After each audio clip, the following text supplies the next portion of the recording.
तलबा व तालिबात Farooq foundation online school के जरिए यकसा निसाब के मुताबिक तालीम हासिल करें। अगर हमारी वीडियोस पसंद आए तो चैनल को सब्सक्राइब करें और दोस्तों के साथ शेयर करें और बेल आइकन को लाजमी प्रेस करें ताकि आने वाली नई तालीमी वीडियोस आपको मिल सके।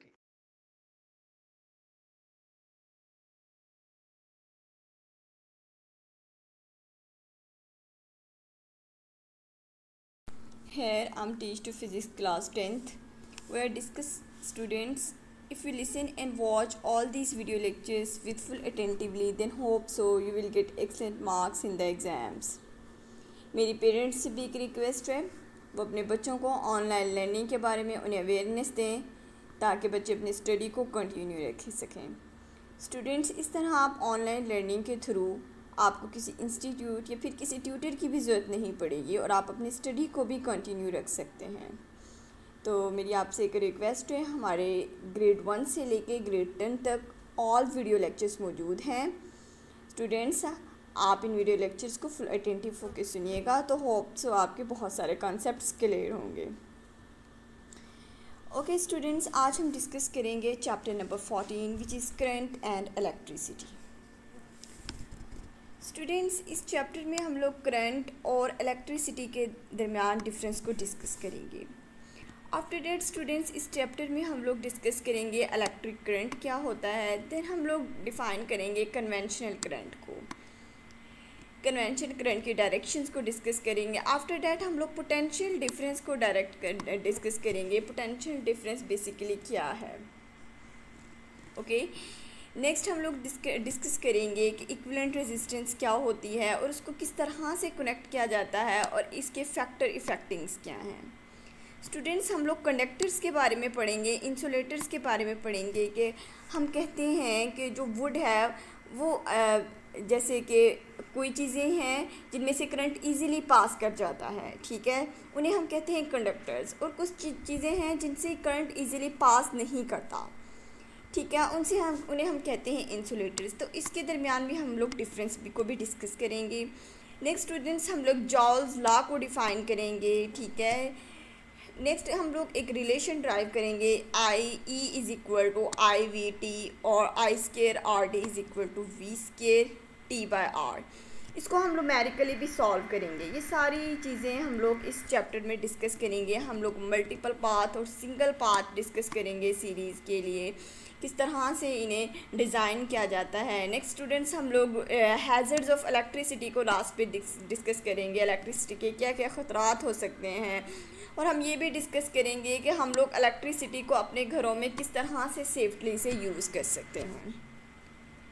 ओके स्टूडेंट्स, ये ऑल चीज़ें हम लोग इस चैप्टर में डिस्कस करेंगे। तो students, chapter number 14 electricity and current और हमारा टॉपिक नंबर है 14.1। स्टूडेंट्स, चैप्टर नंबर 13 में हमने इलेक्ट्रोस्टैटिक के बारे में पढ़ा था, study of charges at rest, ठीक है, जिसमें एट रेस्ट थे, जो चार्जेस एट रेस्ट की हालत में थे, ठीक है, उन्हें हम लोगों ने कहा था स्टैटिक्स, या हम लोगों ने उन्हें कहा था स्टैटिक्स इलेक्ट्रिसिटी। स्टूडेंट्स, इसी तरीके से हम लोग कहेंगे कि जो charges in motion constitute electric current, ठीक है। अब हम डिस्कस करेंगे जो फ्लो ऑफ चार्जेस हैं, ठीक है, जिन्हें हम कहते हैं flow of charges. Flow of charges को हम लोगों ने नाम दिया, इसे हम कहते हैं करंट को। चार्जेस को हम लोग क्यू से रिप्रेजेंट करते हैं, तो फ्लो ऑफ चार्जेस को हम लोगों ने बेसिकली नाम दिया है इलेक्ट्रिक करंट का। हम लोग इसमें डिस्कस करेंगे किस तरह से चार्जेस मूव करते हैं। चार्जेस के मोशन करने की वजह से, चार्जेस के हरकत की वजह से करंट प्रोड्यूस हो जाता है। इस वजह से हम लोगों ने कहा कि जो फ्लो ऑफ चार्जेस है या फ्लो ऑफ इलेक्ट्रॉन्स हैं उन्हें हम लोग कहते हैं इलेक्ट्रिक करंट। अगर तो चार्जेस एट रेस्ट हों तो उन्हें हम कहते हैं इलेक्ट्रोस्टैटिक्स, ठीक है, और अगर तो चार्जेस मूव कर रहे हों तो उन्हें हम लोगों ने नाम दिया करंट का। अब स्टूडेंट्स, हमारा क्वेश्चन ये है कि इलेक्ट्रिक करंट को फ़्लो करवाने के लिए किस तरह से ये फ़्लो करता है। As you know students, everything in the world is made of matter. अब स्टूडेंट्स, हर मैटर के अंदर प्रोटॉन्स भी होते हैं, पॉजिटिव चार्ज भी होते हैं, और न्यूक्लियस के सराउंडिंग में इलेक्ट्रॉन भी मूव कर रहे होते हैं, ठीक है, जिनके ऊपर नेगेटिव चार्ज होता है। स्टूडेंट, इसी तरह एक एटम है, एटम के अंदर पॉजिटिव चार्ज भी मौजूद है और नेगेटिव चार्ज भी मौजूद है। अब कुछ स्टूडेंट्स, कुछ बॉडीज़ ऐसी होती हैं जो न्यूट्रल बॉडीज़ होती हैं, ठीक है, जिनके ऊपर कोई चार्ज नहीं होता। Student, it doesn't mean in पे चार्जेस मौजूद नहीं है, लेकिन न्यूट्रल जो बॉडी है उसके ऊपर चार्ज तो मौजूद है, लेकिन उसमें जो पॉजिटिव और नेगेटिव इलेक्ट्रॉन्स की तादाद है वो इक्वल है। स्टूडेंट, बेसिकली इसमें इलेक्ट्रॉन की जो न्यूक्लियस के साथ स्ट्रॉन्ग फोर्स ऑफ अट्रैक्शन है, इसलिए हम कहते हैं कि जो इसमें चार्जेस हैं स्ट्रॉन्गली एक दूसरे के साथ अट्रैक्टेड हैं न्यूट्रल बॉडी में, ठीक है, न्यूट्रल बॉडी में स्ट्रॉन्गली अट्रैक्शन होती है उनके दरमियान, इसलिए हम कहते हैं कि उनके दरमियान जो प्रोटॉन और इलेक्ट्रॉन की तादाद है वो इक्वल है और उसमें कोई चार्ज फ्लो नहीं करता। अब स्टूडेंट्स, इन इलेक्ट्रॉन को मूव करने के लिए हमें कोई एक्सटर्नल फोर्स रिक्वायर्ड होगी, ठीक है, एक्सटर्नल फोर्स क्या करवाएगी, उन चार्जेस को मूव करवाएगी। स्टूडेंट, इस तरह से हम लोग चार्जेस को मूव नहीं करवा सकते। अब स्टूडेंट्स, हम लोग मेटल को डिस्कस करें। मेटल के केस में जो इलेक्ट्रॉन्स होते हैं वो लूजली बाउंड होते हैं, ठीक है, वो इलेक्ट्रॉन के साथ स्ट्रॉन्गली फोर्स ऑफ अट्रैक्शन नहीं करते। जैसे भी हम लोग मेटल को किसी भी एक्सटर्नल फील्ड में लेके आते हैं तो इलेक्ट्रॉन किसी एक स्पेसिफिक डायरेक्शन में मूव करना शुरू कर देते हैं, ठीक है, तो हम लोग कहते हैं कि वहाँ पे करंट फ्लो कर रहा है। स्टूडेंट, इस तरीके से अगर हम लोग सॉल्यूशन की बात करें कि वाटर के अंदर चार्जेस मौजूद हैं, जैसे ही इसमें इलेक्ट्रोकेमिकल रिएक्शन होता है, उस इलेक्ट्रोकेमिकल रिएक्शन की वजह से जो पॉजिटिव आयंस हैं और जो नेगेटिव आयंस हैं वो इजीली सेपरेट आउट हो जाते हैं। अब जैसे ही ये सेपरेट आउट होते हैं तो इसमें भी हम लोग इलेक्ट्रिक करंट को बिल्डअप करवा सकते हैं। हम लोग ये कह सकते हैं कि मेटल के केस में बेसिकली हम लोग इलेक्ट्रॉन को स्टडी कर रहे हैं जिनके ऊपर नेगेटिव चार्ज है। नेगेटिव चार्ज की वजह से हम कहते हैं कि करंट फ्लो कर रहा है। ओके स्टूडेंट्स, हम लोगों ने ये डिस्कस किया कि मेटल में इलेक्ट्रॉन होते हैं, इलेक्ट्रॉन के ऊपर नेगेटिव चार्ज होता है जिसकी वजह से करंट फ्लो करता है। अब स्टूडेंट्स, अब पॉजिटिव और नेगेटिव अगर दोनों चार्जेस मौजूद हों तो उन दोनों की वजह से भी करंट फ्लो हो सकता है, ठीक है। बोथ टाइप ऑफ चार्जेस की वजह से हम कहते हैं करंट फ्लो हो सकता है, पॉजिटिव की वजह से भी और नेगेटिव की वजह से भी करंट फ्लो हो सकता है अगर हम लोग कोई सॉल्यूशन इस्तेमाल कर लेते हैं।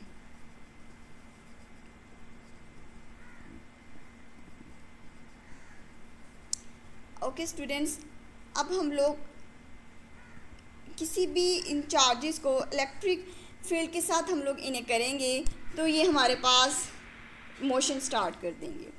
स्टूडेंट्स, हमारा टॉपिक है 14.1 इलेक्ट्रिक करंट को, हम लोग इसे डिस्कस करते हैं।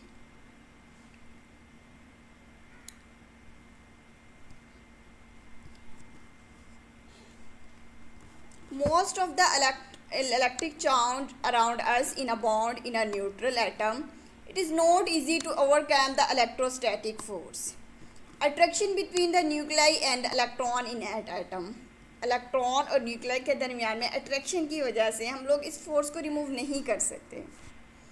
सिमिलरली स्टूडेंट्स, जैसे कि सॉल्यूशन की हम लोगों ने बात की, सॉल्यूशन में पॉजिटिव और नेगेटिव चार्ज भी हो सकता है, तो अगर इकट्ठे चार्जेस दोनों फ्लो करेंगे तो भी इलेक्ट्रिक करंट पैदा हो सकता है। अगर हम लोग दोबारा डिस्कस करें मेटल के केस में हमारे पास नेगेटिव चार्जेस की वजह से फ्लो करेगा। In electric current is due to the flow of इधर पॉजिटिव चार्ज और negative charge, both of charges eight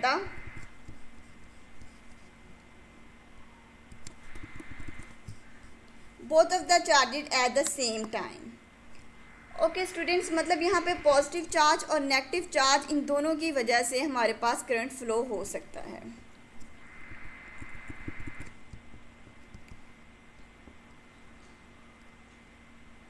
तो स्टूडेंट्स अब नेक्स्ट हम लोग इसकी डिफ़ाइन करें, तो हम लोग इसको डिफ़ाइन इस तरह से कर सकते हैं कि the rate of flow of positive and negative charges की वजह से करंट फ्लो करेगा।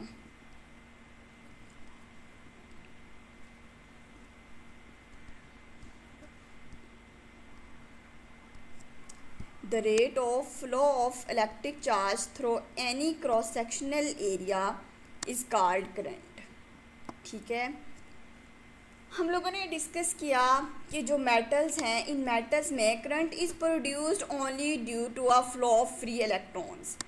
मेटल्स में फ्री इलेक्ट्रॉन्स होते हैं, उनकी वजह से हमारे पास चार्ज क्रिएट होता है।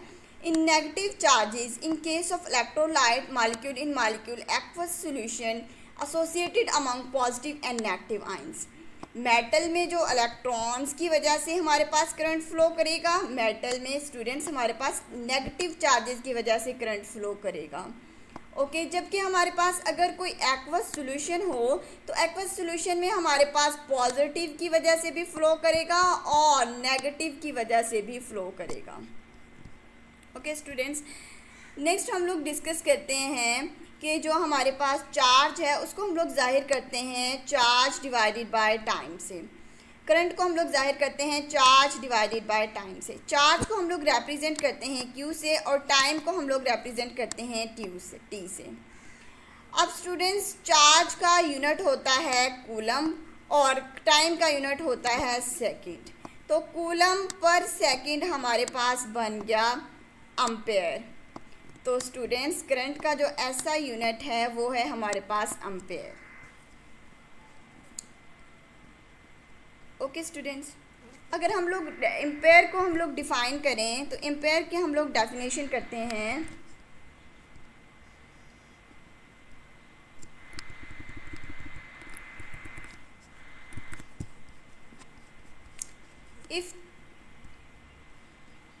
अगर हम लोग एम्पेयर की डेफिनेशन करें, if the charge of one coulomb passes through a cross sectional area in 1 second then current is 1 ampere. ठीक है, अगर किसी एक क्रॉस सेक्शनल एरिया में से 1 सेकेंड में 1 कूलम चार्ज पास करता है तो हम लोग उसे कहेंगे कि इसमें इसका जो करंट की जो वैल्यू है वो 1 एम्पेयर है। स्टूडेंट्स, हम लोगों ने करंट को बेसिकली रिप्रेजेंट किया है Q/T से। ठीक है, करंट को हम लोगों ने रिप्रेजेंट किया है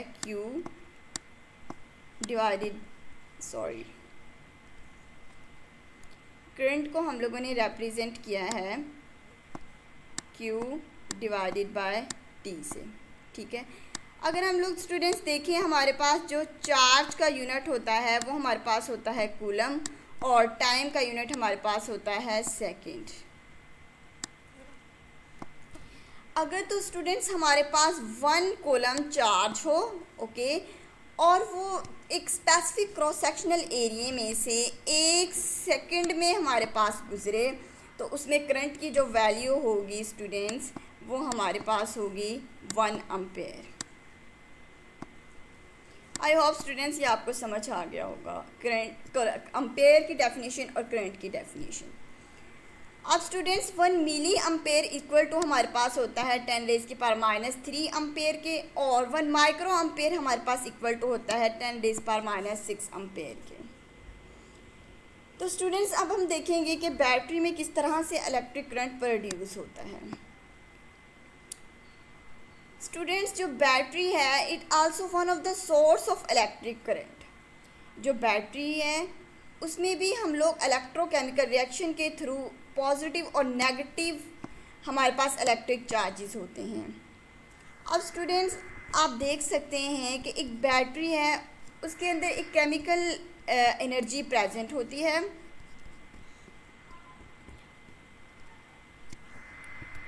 और उसके अंदर बैटरी के अंदर एक इलेक्ट्रोकेमिकल रिएक्शन होता है। उस रिएक्शन की वजह से जो पॉजिटिव और नेगेटिव चार्जेस हैं वो सेपरेट आउट हो जाते हैं। ठीक है, लेट्स सपोज ये हमारे पास बैटरी है, इसमें एक पॉजिटिव चार्ज है और एक नेगेटिव चार्ज है, जिसकी वजह से वापस में सेपरेट आउट हो जाते हैं। This separation of charges set up potential difference when the terminal of the battery, ठीक है। अब जैसे ही इन पोटेंशियल डिफरेंस इन टर्मिनल्स पे बिल्डअप हो जाएगा, ठीक है, the charges can move from one terminal to the other due to the potential difference. तो पोटेंशियल डिफरेंस की वजह से इनके टर्मिनल्स के अलोंग हमारे पास पोटेंशियल डिफरेंस डेवलप हो जाएगा। इसमें जो चार्जेस फ्लो कर रहे हैं तो इसका मतलब यहाँ पे वहाँ पे करंट प्रोड्यूस होगा। आई होप स्टूडेंट्स आपको ये कॉन्सेप्ट क्लियर हो गया होगा। अगेन हम लोग इसको रिपीट करते हैं कि जो बैटरी है उसके अंदर केमिकल एनर्जी मौजूद होती है और केमिकल एनर्जी में एक केमिकल रिएक्शन होता है, जिसकी वजह से जो पॉजिटिव और नेगेटिव हैं वो सेपरेट आउट हो जाते हैं और ये पॉजिटिव और नेगेटिव आयंस हैं जो ये सेपरेट हो चुके होते हैं, ये उन पोटेंशियल पर पोटेंशियल डिफरेंस बिल्डअप करते हैं। और अब जब हम इन टर्मिनल के अक्रॉस कोई भी इंडक्टिंग वायर करते हैं तो चार्जेस इस वायर में से मूव करना स्टार्ट हो जाते हैं, ठीक है। तो इस वजह से इसमें जो इलेक्ट्रिक करंट है वो इंड्यूस होना शुरू हो जाता है। अब स्टूडेंट्स हमारे पास क्वेश्चन ये है कि जो ये इलेक्ट्रिक करंट है कि ये कब तक फ़्लो करेगा। स्टूडेंट्स जब तक इन टर्मिनल्स का जो पोटेंशियल डिफरेंस है मेंटेन रहेगा तब तक ये, जब इनका पोटेंशियल सेम हो जाएगा वहाँ पे जो इलेक्ट्रिक करंट है वो फ़्लो करना बंद हो जाएगा। अब स्टूडेंट जब तक पोटेंशियल डिफरेंस मेंटेन है ये हमारे पास करंट फ़्लो करता रहेगा, ठीक है। अब स्टूडेंट जो बैटरी की जो केमिकल एनर्जी है, the potential energy can be converted is useful form of energy. अब पोटेंशियल एनर्जी हमारे पास केमिकल एनर्जी में कन्वर्ट होना शुरू कर जाती है। It is only the charge which changes from but the number of charges carriers and charge on each carrier always remain the same. For example students आप electrical energy से further आप लोग हीट एनर्जी भी produce कर सकते हैं, ठीक है, हीट भी, और आप दूसरी कोई भी साउंड एनर्जी भी प्रोड्यूस कर सकते हैं।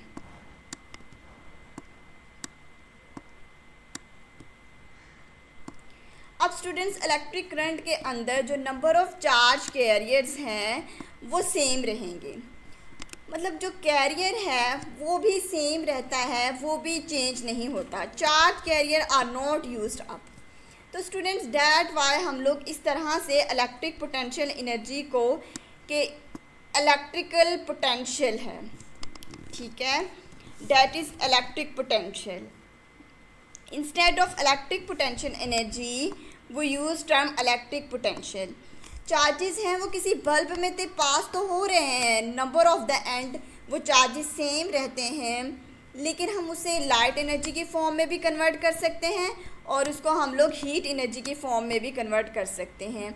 एट द एंड उस पर जो नंबर ऑफ चार्जेस हैं वो सेम रहते हैं, ठीक है स्टूडेंट्स। अब इसी के साथ में स्टूडेंट्स हमारे पास एक एग्जाम्पल गिवन है 14.1। If 0.5 coulomb charge passes through in a wire in 10 seconds, then what will be the value of current flowing through the wire? हम लोगों ने करंट की वैल्यू को कैलकुलेट करना है। ओके स्टूडेंट्स, हम लोगों ने करंट की वैल्यू को कैलकुलेट करना है। ओके, जबकि हमारे पास जो उस चार्ज है, चार्ज की वैल्यू जो Q की वैल्यू है वो है हमारे पास 0.5 कूलम, ठीक है। चार्ज की वैल्यू है हमारे पास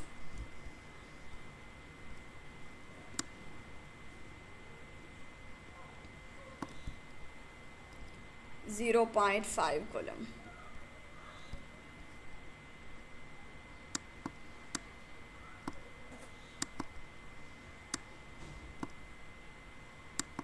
और स्टूडेंट्स हमारे पास जो टाइम है, टाइम हमारे पास गिवन है, टाइम की वैल्यू है हमारे पास 10 सेकेंड। उन 10 सेकेंड्स में हम लोगों ने बताना है अगर हमारे पास चार्ज की वैल्यू 0.5 कूलम हो तो उनमें से कितना करंट पास आउट करेगा। स्टूडेंट्स, हम लोगों ने फार्मूला डिस्कस किया है। करंट का जो फार्मूला होता है वो हम लोगों ने पढ़ा, current is equal to Q divided by T। Okay,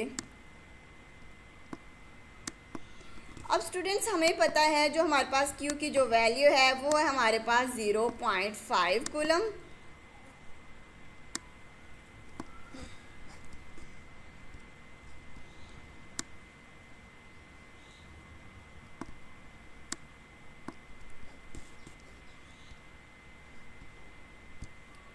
charge की वैल्यू हमारे पास है 0.5 और टाइम हमारे पास है 10 सेकेंड। तो जब हम इसको सॉल्व करेंगे, सॉल्व करने के बाद 0.5 को 10 से हम लोग डिवाइड करेंगे तो हमारे पास जो वैल्यू आएगी वो हमारे पास आएगी 0.05 एम्पेयर। बेसिकली करंट का यूनिट हमारे पास एम्पेयर है, तो वो हम लोग करंट का यूनिट साथ लिखेंगे। ओके स्टूडेंट्स, अब अगर हम लोग इसको मिली में लिखना चाहते हैं तो मिली का हमें पता है कि 1 जो मिली है वो इक्वल टू होती है 10⁻³ के। 1 मिली हमारे पास 10⁻³ के इक्वल होते हैं। स्टूडेंट्स, इस तरह से हम लोग एक छोटा सा न्यूमेरिकल है, इसको आप खुद सॉल्व कीजिएगा। ओके, तो होप सो आपका जो ये करंट की डेफिनेशन है, कूलम की डेफिनेशन है, ये आपको क्लियर हो जाएंगी। तो स्टूडेंट्स, हमें उसमें 50 मिली एम्पेयर टाइम लगा उस करंट को पास होने में। अगर तो 50 मिली एम्पेयर का करंट उसमें से पास हुआ, अगर तो उसमें जो टाइम 10 सेकेंड था और उसमें से 0.5 जो कूलम चार्ज उसमें से पास आउट हुआ। स्टूडेंट्स, ये था हमारा आज का टॉपिक। स्टूडेंट्स, अब हम लोग डिस्कस करेंगे कन्वेंशनल करंट। ठीक है, हमारा जो chapter number current and electricity और जो हमारा सब टॉपिक है वो है करंट, कन्वेंशनल करंट। हम लोगों ने करंट को डिफ़ाइन किया है अभी के मूवमेंट ऑफ इलेक्ट्रॉन्स की वजह से करंट फ्लो करता है। इलेक्ट्रॉन्स की न्यूक्लियस के साथ जो फोर्स ऑफ अट्रैक्शन है वो बहुत वीक होती है, उनकी बॉन्डिंग बहुत वीक होती है। जैसे ही हम लोग कोई एक्सटर्नल फील्ड में हम लोग प्लेस करते हैं तो इलेक्ट्रॉन किसी पोटेंशियल में मूव करना शुरू कर देते हैं, तो हम लोग कह सकते हैं कि वहाँ पे करंट फ्लो करता है। In idea of free electron we constitute current in metal. तो हम लोगों ने देखा कि करंट कंडक्टर्स में फ़्लो करता है मेटल की वजह से। स्टूडेंट्स, जब लोगों को इसके बारे में नहीं पता था तो एक कन्वेंशन लोगों ने सेटअप की हुई थी कि करंट है जो वो फ़्लो करता है, current is a conductor flow due to the motion of positive charge. ये कन्वेंशन उन्होंने रवायात के तौर पे कहा कि जो करंट है वो पॉजिटिव चार्ज की वजह से फ़्लो करता है। तो इस वजह से उन्होंने कहा कि करंट जो ट्रैवल करता है पॉजिटिव टर्मिनल से लेके नेगेटिव टर्मिनल तक, जो कि एक कन्वेंशनल मतलब सेटअप कर दी गई थी कि जो आज भी इसी तरह बरकरार है कि करंट फ्लो करता है पॉजिटिव टर्मिनल से नेगेटिव करंट की तरफ, जिसे हम लोगों ने नाम दिया कन्वेंशनल करंट। अब क्वेश्चन ये है कि ये सपोजिशन क्यों की गई थी, इसके कुछ लॉजिक्स थे। ठीक है, अब हम लोगों ने देखा कि हीट जो एनर्जी है वो फ्लो करती है हाई टेम्परेचर से लेके, ठीक है, जो हीट है वो फ्लो करती है हाई टेम्परेचर से लेके लो टेम्परेचर की तरफ। ठीक है स्टूडेंट्स, हम लोगों ने देखा कि जब भी कोई लेट्स सपोज एक मेटल है, कोई हमारे पास लेट्स सपोज कोई हमारे पास एक मेटल की रॉड है, उसको हम लोगों ने हीटअप किया। जब हम लोगों ने उसको हीटअप किया तो उसका जो एक एंड है, जब हम लोग उसको हीटअप करेंगे तो उसके ऑटोमेटिकली दूसरा एंड भी गर्म होना शुरू हो जाएगा। तो हम लोगों ने देखा कि जो हीट है वो हाई टेम्परेचर से हमारे पास लो टेम्परेचर की तरफ मूव करना शुरू हो गई। अब जैसे ही स्टूडेंट्स इन दोनों का टेम्परेचर बराबर हो जाएगा, दोनों टर्मिनल्स का सेम हो जाएंगे, तो हीट फ्लो करना बंद हो जाएगी। क्लियर स्टूडेंट्स, तो हीट फ्लो करना रुक जाएगी। सिमिलरली स्टूडेंट्स हमारे पास एक और एग्जांपल है, हम लोग वो डिस्कस करते हैं। वाटर है वो फ्लो करता है हायर लेवल से लोअर लेवल की तरफ, ठीक है। वाटर हमेशा हायर लेवल से लोअर लेवल की तरफ फ्लो करता है। सो स्टूडेंट्स इन एनालॉजिक्स के थ्रू, क्योंकि पॉजिटिव टर्मिनल है वो हायर पोटेंशियल है और जो नेगेटिव पोटेंशियल है वो लोअर पोटेंशियल है, तो स्टूडेंट्स दैट्स वाई ये कहा जाता है कि जो करंट है वो फ्लो करता है हायर पोटेंशियल से लोअर पोटेंशियल की तरफ। तो स्टूडेंट दैट्स वाई ये कन्वेंशन सेट कर दी गई, तो इसीलिए हम उन्हें कहते हैं conventional current. Okay,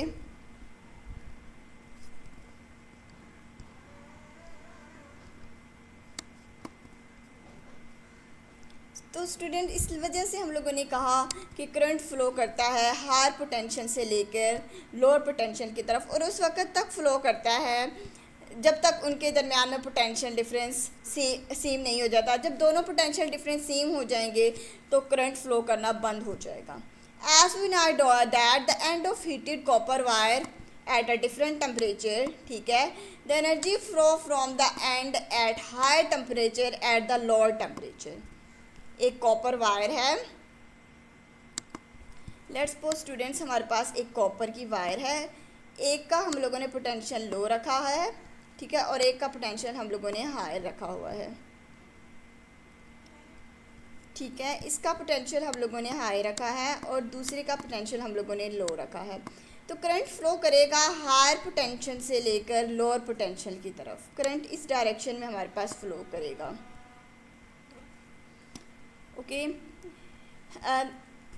at the high temperature, at the lower temperature, the flow stop when both end at the same temperature। और करंट अगर जब दोनों टर्मिनल्स में सेम टेम्परेचर हो जाएगा उस वक्त करंट फ्लो करना स्टॉप हो जाएगा।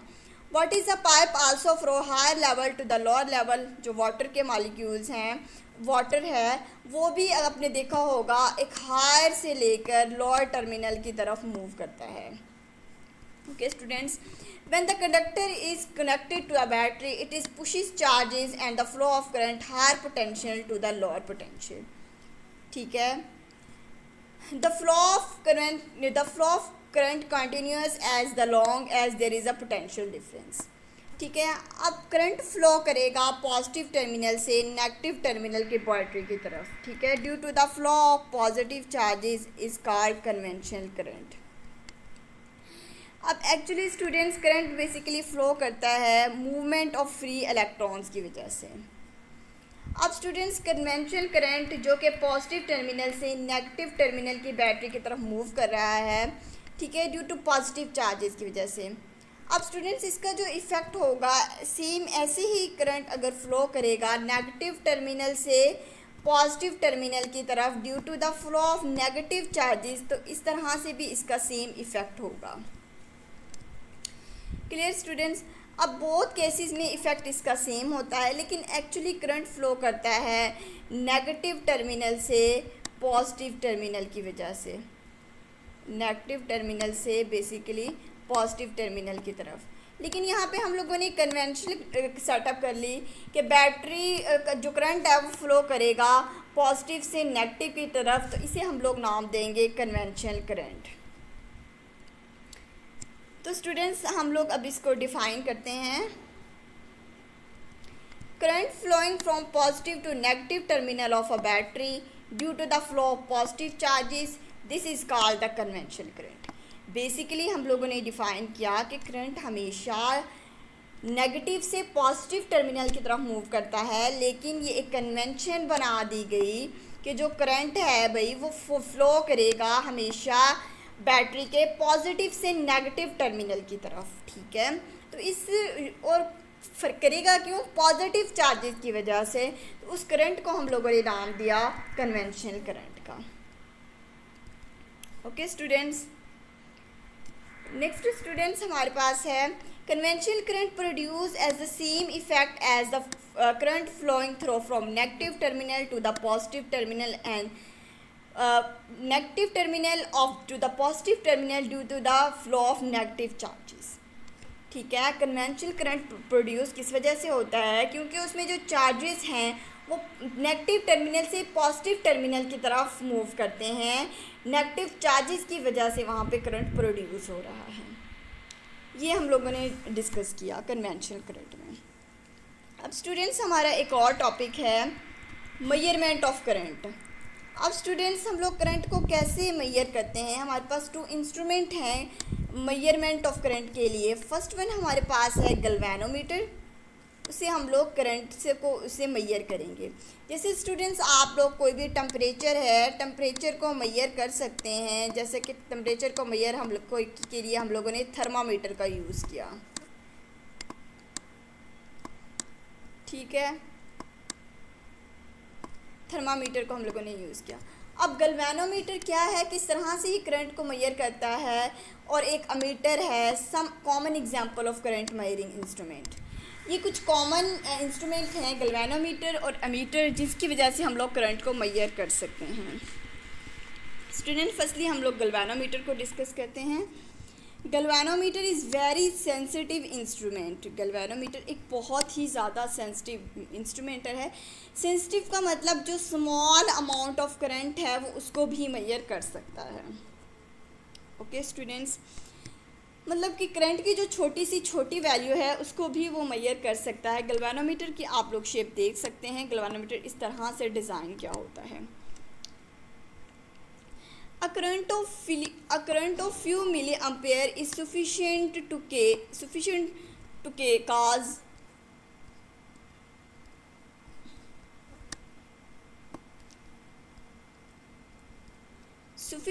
cause full scale deflection।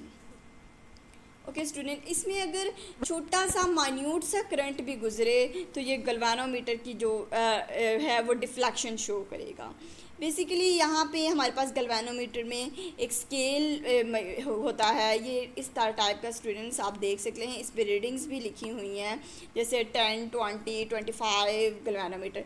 अब इसमें थोड़ा सा भी करंट कोई फ्लो करेगा तो इसकी कुछ 2 सुइयाँ होती हैं, वो सुई मतलब कि मूव करना शुरू कर देती है, हरकत करना शुरू कर देती है। तो गैल्वेनोमीटर बेसिकली एक सेंसिटिव इंस्ट्रूमेंट है और ये स्मॉल करंट्स को भी मेजर कर सकता है, ठीक है। और इसके अलावा जो फ्यू मिली अम्पेयर्स हैं, अगर फ्यू मिली अम्पेयर्स करंट भी इसमें से पास करें तो वो सफिशेंट होगा इसके लिए फुल स्केल डिफ्लेक्शन के लिए। ओके स्टूडेंट्स, तो इसमें इम्पॉर्टेंट थिंग है कि इसमें के जो टर्मिनल्स हैं इसके बारे में आपको पता होना चाहिए। स्टूडेंट्स यहाँ पे हमारे पास बेसिकली रेड और ब्लैक टर्मिनल्स हैं। अब रेड शो करता है पॉजिटिव पोलैरिटी को और नेगेटिव शो करता है उनकी नेगेटिव पोलैरिटी को। अब हम किसी भी सर्किट में इनके साथ अटैच करते हैं, पॉजिटिव और नेगेटिव टर्मिनल के साथ, और वहाँ से हम लोग करंट को मेजर कर सकते हैं।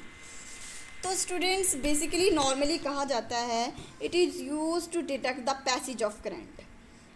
We making the connection polarity the terminal of galvanometer should be taken into the consideration.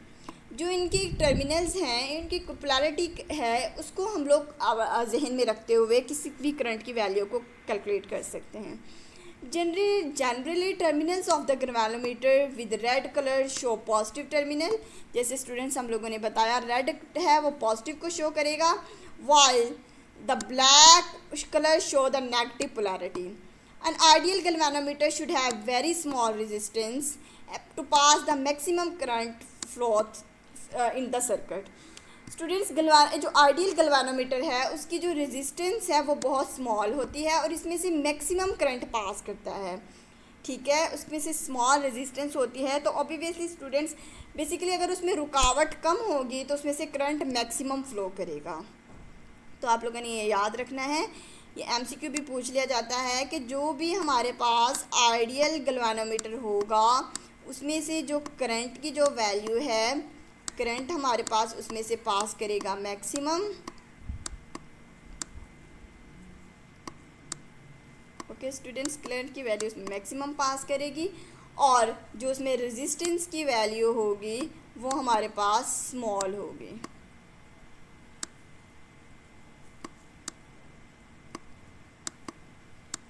Okay students, अब हम लोग एमीटर को डिस्कस करते हैं। A suitable modification galvanometer can be converted into एक एमीटर। बेसिकली गैल्वेनोमीटर में मॉडिफिकेशन की गई जिसे हम लोगों ने अमीटर का नाम दिया। उसमें हम लोग एक large amount of current such as the 1 ampere to 110 ampere can be measured by means of ammeter. इसमें से हम लोग लार्ज अमाउंट ऑफ करंट को मेजर कर सकते हैं अमीटर के थ्रू। ठीक है, एक large number of amount of current can be measured by the ammeter. Like the galvanometer, ammeter is also connected in series. ठीक है, गैल्वेनोमीटर जैसे सीरीज़ में कनेक्ट किया जाता है, सेम स्टूडेंट्स अमीटर को भी हम लोग सीरीज़ में ही कनेक्ट करते हैं। ये हमारे पास अमीटर है। ओके स्टूडेंट्स, इसमें हम लोग 1 से लेकर 10 एम्पेयर करंट तक या एम्पेयर तक करंट को कैलकुलेट कर सकते हैं। स्टूडेंट्स, गैल्वेनोमीटर या अमीटर को किस तरह से आप किसी सर्किट में कनेक्ट करते हैं कि हम लोग करंट को मेजर कर सकते हैं। तो बेसिकली स्टूडेंट्स, अमीटर है या फिर गैल्वेनोमीटर है तो उनको हम लोग सीरीज़ में कनेक्ट करते हैं। ठीक है, अब उस सर्किट में हम लोग सीरीज़ में उसको कनेक्ट करते हैं। सीरीज़ में अब किस तरह से कनेक्ट करते हैं, लेट्स सपोज स्टूडेंट्स आपको ये वाला सर्किट नज़र आ रहा है। इसमें से हम लोग देखेंगे यहाँ पे एक अमीटर अटैच किया हुआ है। ठीक है, अब जब ये सर्किट कंप्लीट हो जाएगा तो अब जब हम लोग स्विच ऑन करेंगे तो इसमें से जो करंट फ्लो होगा, जैसे ही करंट पास करेगा अमीटर से या गैल्वेनोमीटर से, तो हम लोग करंट की वैल्यूज़ को मेजर कर सकते हैं। बेसिकली गैल्वेनोमीटर करंट की प्राइसेस को डिस्कस करता है कि करंट पास हो रहा है या नहीं। ठीक है, अमीटर जो है वो करंट को मेजर कर सकता है और बता सकता है कि करंट कितना मौजूद है। तो स्टूडेंट्स, हम लोग यहाँ पे शो कर सकते हैं कि जो अमीटर है वो बेसिकली हमारे पास करंट की जो वैल्यू है उसको कैलकुलेट करता है। करंट को हम लोग आप रिप्रेजेंट करते हैं आई से, तो ये हमारे पास करंट की वैल्यू को कैलकुलेट करता है।